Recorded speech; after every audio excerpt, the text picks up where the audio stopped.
প্রাচীনকালে এক জনপদে আবদুল্লাহ নামে একজন কৃষক বাস করতেন।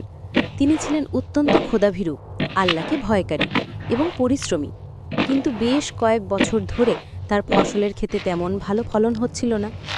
প্রতি বছরই হয় অনাবৃষ্টি, নয়তো হঠাৎ বন্যায় তার ফসল নষ্ট হয়ে যাচ্ছিল। এতে আবদুল্লাহর পরিবারে অভাব দেখা দিল। আবদুল্লাহর স্ত্রী ফাতেমা একদিন হতাশ হয়ে বললেন, আমরা এত দোয়া করি, এত পরিশ্রম করি, কিন্তু কেন আমাদের ভাগ্য ফিরছে না? কেন আমাদের প্রতি বছরেই কষ্ট করতে হয়? আবদুল্লাহ মুচকি হাসলেন এবং বললেন, আল্লাহ ধৈর্যশীলদের ভালোবাসেন ফাতেমা। আমাদের কাজ হলো চেষ্টা করা এবং আল্লাহর উপর সম্পূর্ণ নির্ভর করা। আমরা হয়তো আমাদের চেষ্টার ফল সঙ্গে সঙ্গে দেখতে পাই না, কিন্তু আল্লাহ আমাদের সব কাজ দেখছেন। একদিন সকালে বাজারে যাওয়ার পথে আবদুল্লাহ দেখলেন এক ব্যক্তি একটি পুরনো ভাঙা কুয়োর পাশে বসে কাঁদছে। আবদুল্লাহ কাছে গিয়ে তার কষ্টের কারণ জানতে চাইলেন। লোকটি বলল, আমার এই কুয়োটি আমার পরিবারের পানির একমাত্র উৎস ছিল, কিন্তু এখন এটি সম্পূর্ণ শুকিয়ে গেছে। কি করব জানি না। আবদুল্লাহ তখন নিজের কষ্টের কথা ভুলে গেলেন।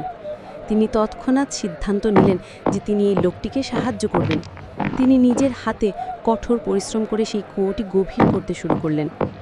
গ্রামের লোকেরা হাসাহাসি করল, নিজেরই তো খাবারের অভাব, আবার অন্যের জন্য কাজ করছে।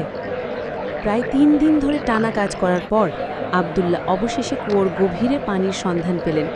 লোকটি আনন্দে আত্মহারা হয়ে আবদুল্লাহকে অনেক ধন্যবাদ জানালো এবং উপহারস্বরূপ কিছু অর্থ দিতে চাইল।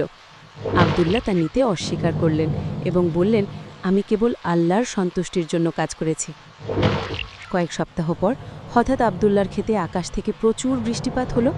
যখন পাশের গ্রামগুলোতেও বৃষ্টি হচ্ছিল না, তার ফসলের ফলন হলো খুবই ভালো, যা বিগত বছরগুলোর সব ক্ষতি পুষিয়ে দিল। আবদুল্লাহ স্ত্রী ফাতেমা অবাক হয়ে আল্লাহর শুকরিয়া আদায় করলেন। আবদুল্লাহ স্ত্রীকে বললেন, আল্লাহ মানুষকে কেবল তার কাজের জন্য দেন না, তার নিয়তের জন্য। যখন আমি নিজের কষ্ট ভুলে অন্য একজনের বিপদে সাহায্য করেছিলাম, তখন আল্লাহ আমার উপর রহমত বর্ষণ করেছেন। ধৈর্য এবং অন্যের প্রতি দয়া, এটাই হলো আল্লাহর সন্তুষ্টি লাভের পথ। উপদেশ: